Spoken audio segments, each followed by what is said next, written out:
केजरीवाल हुकूमत ने आज से दिल्ली में खवातीन के लिए मुफ्त सफर का इंतजाम किया है। भाई दूज के मौके पर दिल्ली के वज़ीर आला अरविंद केजरीवाल ने दिल्ली के खवातीन को ये तोहफा दिया है। वहीं दिल्ली के बसों पर बस मार्शल्स की भी तैनाती अमल में लाई गई है। पब्लिक सेफ्टी खास तौर पर खवातीन की हिफाजत के लिए 13,000 बस मार्शल्स तैनात किए गए हैं।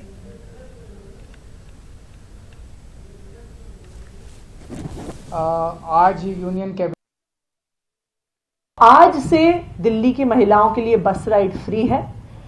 अब महिलाएं अगर लड़कियां कॉलेज जाना चाहें तो उन्हें कॉलेज इस वजह से नहीं छोड़ना पड़ेगा क्योंकि उनका ट्रैवल एक्सपेंसिव है। आज अगर महिलाएं अपने घर से दूर काम करना चाहें उन्हें इसलिए नहीं छोड़ना पड़ेगा क्योंकि ट्रैवल एक्सपेंसिव है। एनएसएसओ के सारे डेटा दिखाते हैं, जो नेशनल सैंपल सर्वे होता है, कि ऑन एन एवरेज महिलाओं को पुरुषों के कंपैरिजन में सेम काम के लिए 20 to 25% कम सैलरी मिलती है फॉर द सेम वर्क। तो आज जब महिलाओं के लिए बस ट्रैवल फ्री किया जाता है तो उससे महिलाओं का पार्टिसिपेशन इन द वर्कफोर्स हमें आज से बढ़ेगा।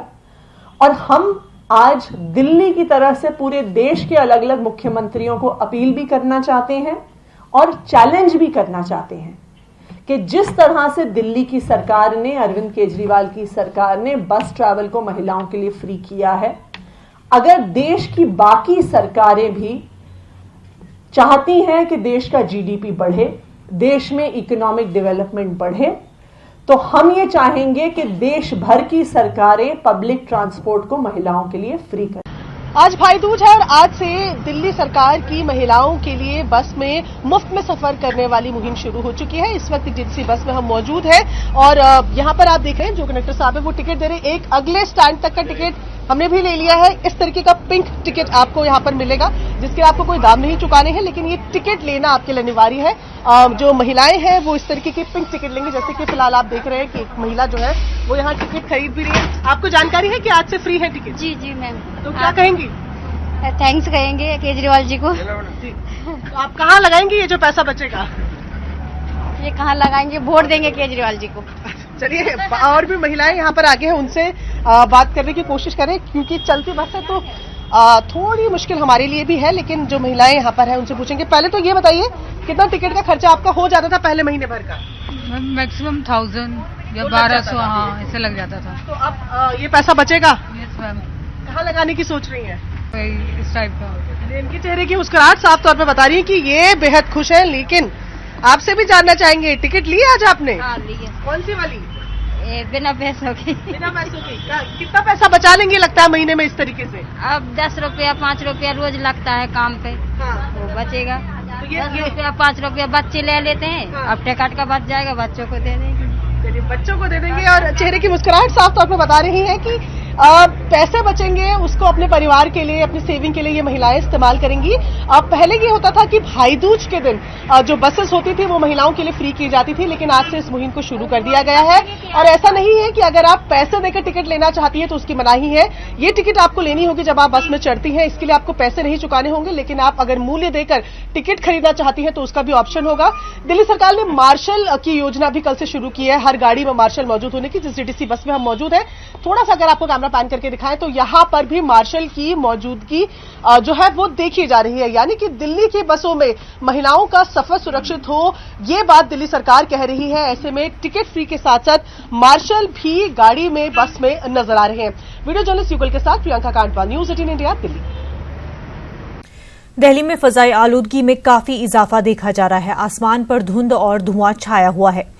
IMD के मुताबिक दिल्ली के लोधी रोड इलाके में एयर क्वालिटी इंडेक्स 306 तक पहुंच गया है, जो फजाई आलूदगी की बेहद खराब सतह मानी जाती है। वहीं नोएडा की भी ऐसी ही कुछ हालत है। दिल्ली में GRAP प्लान लागू है, लेकिन उसका भी कुछ असर दिखाई नहीं दे रहा है। बहुत ज्यादा महसूस हो रहा है, यानी कि कल से और ज्यादा लग रहा है। सांस लेने में बहुत ज़्यादा तकलीफ है और आप देख सकते हैं कि विजिबल प्रॉपरली है भी नहीं। और जो कल जैसे कि न्यूज़ में बता रहे थे, एयर क्वालिटी इंडेक्स जो दिल्ली का है 400 के आसपास पहुंच चुका है, जो कि बहुत ज़्यादा डेंजरस है। आज 500 के पार है। Yes, which is very dangerous to the peoples. तो दिल्ली के हालात बहुत ज़्यादा खराब हैं। हाँ, प्रदूषण काफ़ी महसूस हो रहा है, आंखों में जलन और सांस लेने में भी दिक्कत है। और रोशनी तो आप देख रहे हैं काफी कम है, धुंधलापन भी काफी है। हम लोग अभी अहमदाबाद से जस्ट यहाँ आए, पर थोड़ा बस ऐसे चेंज लग रहा है। वहाँ पे हमारा बहुत क्लीननेस हो गया है, अभी पहले से बहुत बेटर हो गया है। अभी थोड़ा एटमॉस्फेयर भी ठीक लग रहा है और उससे इस बाद इतना नहीं है सफाई महसूस हो रहा है। यहाँ उतरने के दिल्ली उतरने के बाद हमको आंखों में जलन चालू हो गई है और बहुत आंसू से निकल जाते हैं, बहुत तकलीफ पड़ती है सांस लेने में भी। अहमदाबाद में स्काई पूरा क्लियर होता है, यहाँ पे फॉग है पूरा स्काई में, सूरज बहुत ब्राइटली शाइन करता है, सुबह भी यहाँ पे थोड़ा डिमली शाइन कर रहा है। दिल्ली में वायु गुणवत्ता यानी कि एयर क्वालिटी 500 को पार किए हुए है, यानी कि हानिकारक स्थिति पर बनी हुई है। इस वक्त हम मौजूद है इंडिया गेट के आसपास और यहाँ अगर आपको तस्वीरें दिखाएं तो यहाँ पर आप देखेंगे कि धुंधलापन जो है वो साफ नजर आ रहा है। पूरी दिल्ली में GRAP प्लान यानी कि ग्रेडेड रिस्पांस एक्शन प्लान लागू है, जिसके चलते अलग अलग स्टेजेस में अलग अलग कार्रवाई करनी होती है। जैसे कि फिलहाल हानिकारक स्थिति पर दिल्ली की हवा बनी हुई है, तो जो स्वीपिंग है वो मैनुअल नहीं हो सकती, यानी कि झाड़ू नहीं लगाया जा सकता, सिर्फ मैकेनाइज जो स्वीपिंग होती है वो की जा सकती है। लेकिन तस्वीरों में आप साफ देख रहे हैं कि इंडिया गेट के आसपास धूल ही धूल नजर आ रही है, क्योंकि यहाँ पर झाड़ू लगाया जा रहा है।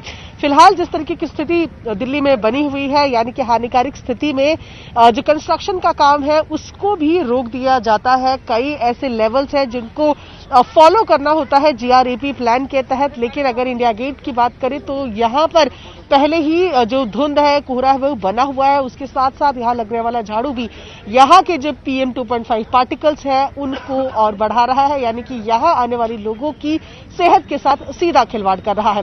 वीडियो जर्नलिस्ट युगल के साथ प्रियंका कांडपाल, न्यूज 18 इंडिया, दिल्ली। दिल्ली में वाक़ NIA दफ्तर को एक धमकी भरा खत मौसूल हुआ है। इस खत में हिंदुस्तानी फौजियों के जरिए हलाक किए गए साथियों का बदला लेने की बात कही गई है। धमकी देने वाली तंजीम का नाम ऑल इंडिया लश्कर तैयबा बताया जा रहा है। मजीद जानकारी दे रहे हमारे नुमाइंदे शंकर आनंद। लश्कर तैयबा नाम के एक आतंकी संगठन ने केंद्रीय जांच एजेंसी NIA के मुख्यालय में एक खत भेजा है और खत में इस बात की जानकारी दी गई है कि भारतीय प्रधानमंत्री नरेंद्र मोदी, लाल कृष्ण आडवाणी, भारतीय क्रिकेट के कैप्टन विराट कोहली, इसके साथ ही जम्मू कश्मीर के राज्यपाल सतपाल मलिक समेत कई ऐसे बड़े बड़े हस्तियों का नाम उस खत में जिक्र है और कहा है कि इनको बचाना है तो बचा लो। यानी कि साफ तौर पे एक धमकी भरा खत है और इस मामले पर धमकी देते हुए इस मामले की जानकारी दी गई है कि कई ऐसे जो बड़े बड़े नेता हैं उन पर आतंकी हमला हो सकता है।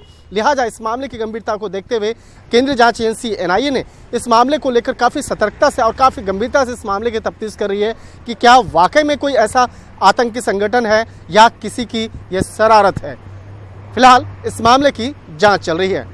वीडियो जर्नलिस्ट हरीश के साथ शंकर आनंद, न्यूज 18 दिल्ली। कांग्रेस लीडर आनंद शर्मा ने यूरोपीय पार्लियामान के वफ्द के कश्मीर दौरे पर मरकज की तनकीद की है। आनंद शर्मा ने कहा कि वज़ीर-ए-आज़म नरेंद्र मोदी को मुल्क के अरकान पार्लियामान और अरकान असेंबली पर भरोसा नहीं, वो मुतनाज़ा गैर मुल्की अरकान पार्लियामान से सर्टिफिकेट लेना चाहते हैं।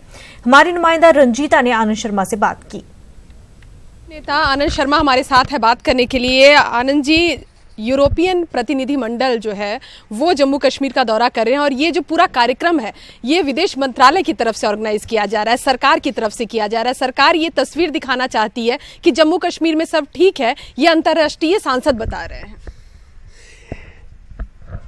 ये सरकार ने एक मजाक किया है भारतीय प्रजातंत्र के साथ और मैं कहूँगा एक बहुत बड़ी गलती भी है। कौन देश में आ रहा है वो प्रश्न नहीं है, सरकार लाई है, किन को लाई है, किन से सर्टिफिकेट मांग रही है। जो अपने अपने देशों में विवादित लोग हैं, जिनकी राजनीतिक विचारधारा और सोच अपने उन यूरोप के देशों की मुख्य धारा से, चाहे वो सरकार की सोच है, राष्ट्रपतियों की सोच है, प्रधानमंत्रियों की सोच है, उससे सीधा टकराती है। तो उनको लाकर इसकी क्या आवश्यकता है। भारत की कल जामिया मिलिया इस्लामिया अपने 100वें साल में दाखिल हो रहा है। कल तक़सीम असनाद का प्रोग्राम भी है जिसमें सदर जमहूरिया रामनाथ कोविंद शिरकत करेंगे। इसके अलावा जामिया की चांसलर नजमा अब्दुल्ला भी इस प्रोग्राम में शिरकत करेंगी। बड़े पैमाने पर प्रोग्राम की तैयारियां जारी हैं, सख्त सिक्योरिटी के इंतजाम भी किए गए हैं।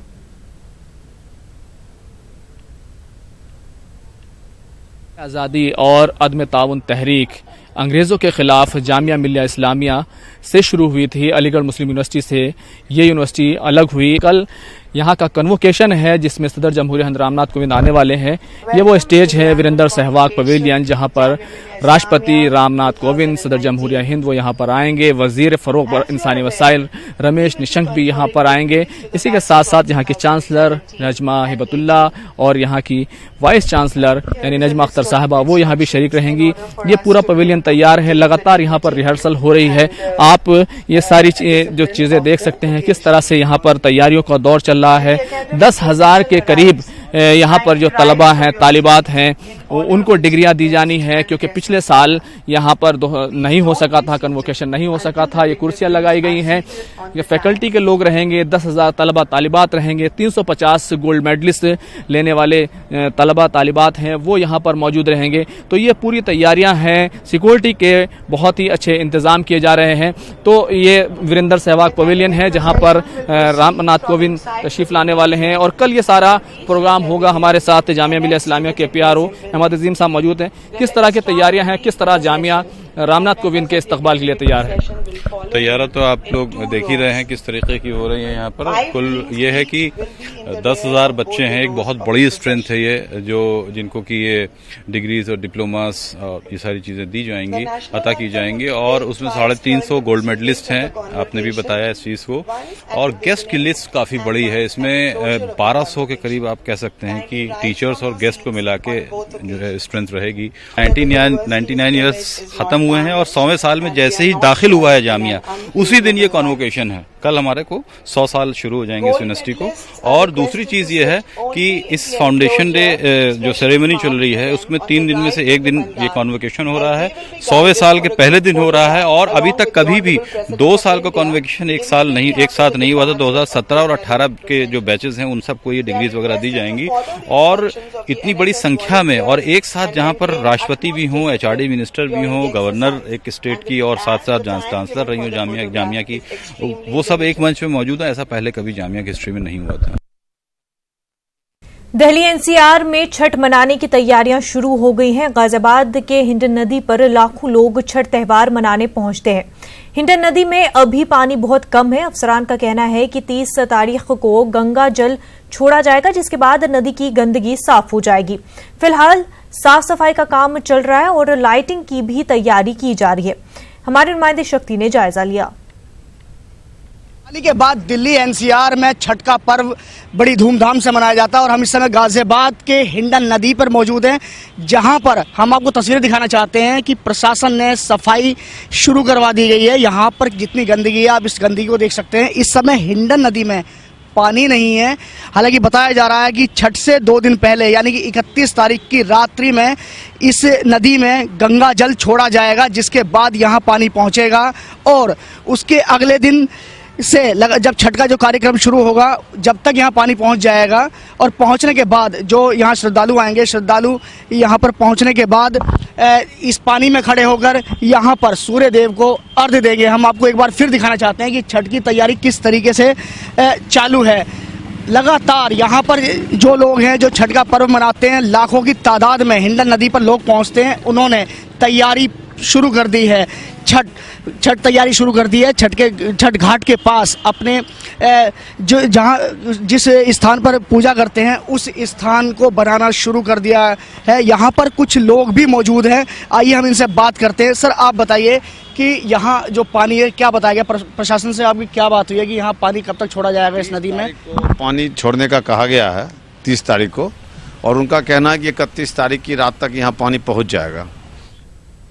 गाजियाबाद के साहिबाबाद साइट 4 में एक पेपर की फैक्ट्री में आग लग गई। फैक्ट्री में कागज के बड़े बड़े रोल रखे हुए थे, जिसकी वजह से आग तेजी से फैल गई।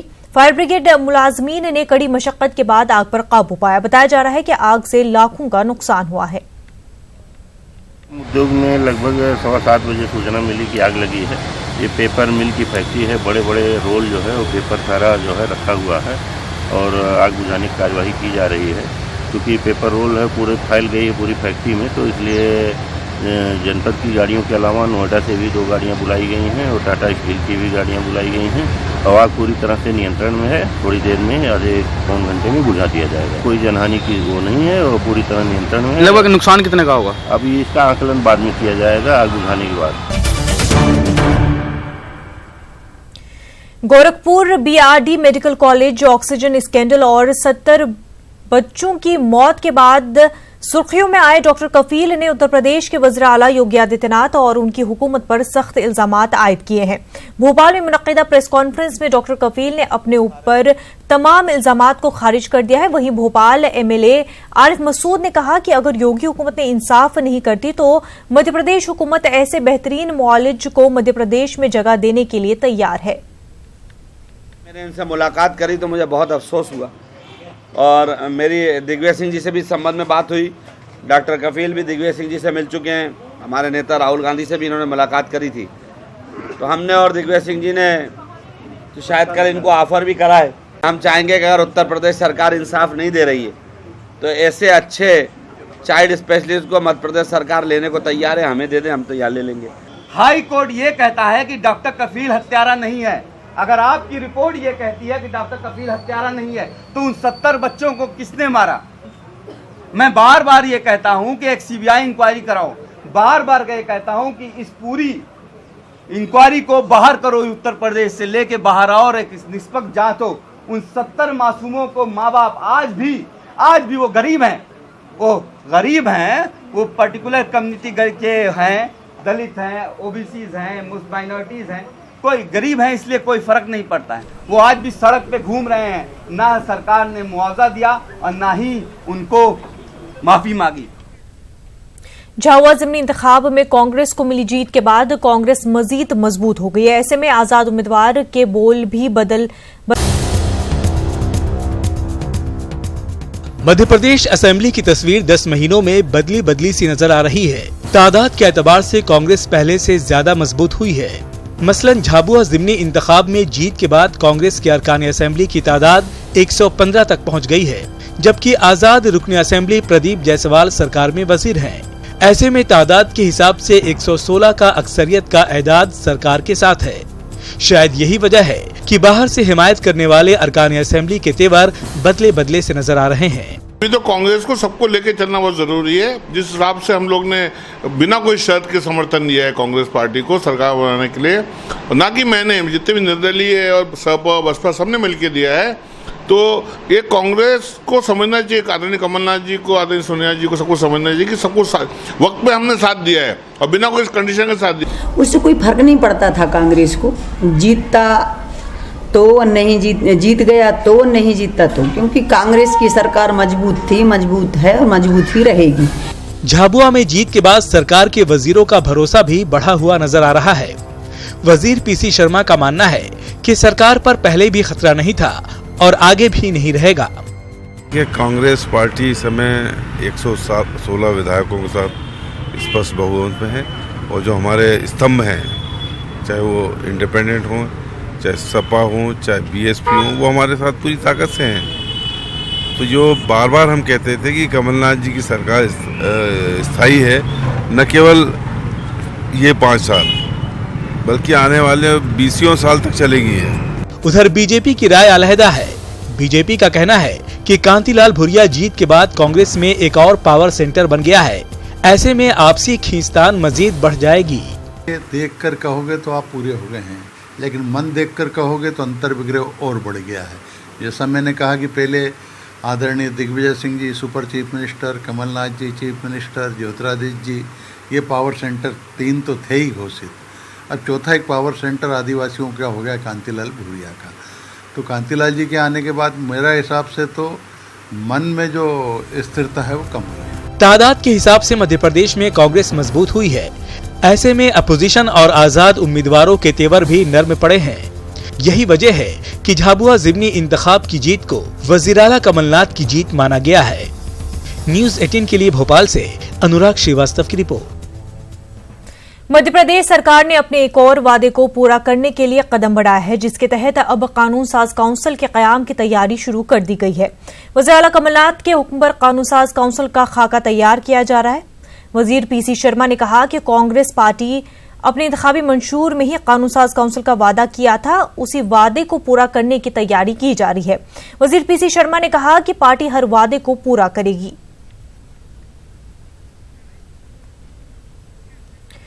वज़ीर-ए-आला कमलनाथ हवाई सफर के लिए सरकारी तैयारे का इस्तेमाल नहीं कर पा रहे हैं। कमलनाथ अपने प्राइवेट तैयारे से हर सफर कर रहे हैं। प्राइवेट तैयारे से सफर करने में जो खर्च आ रहा है वो भी कमलनाथ सरकारी खजाने से नहीं ले रहे हैं। दरअसल रियासत का सरकारी तैयारा खराब हो गया है और उसके इस्तेमाल पर रोक लगा दी गई है। इसी वजह से गवर्नर और सूबे के वजीर भी उसका इस्तेमाल नहीं कर पा रहे हैं। सरकार अब पुराना तैयारा बेचकर नया तैयारा खरीदने का मंसूबा बना रही है।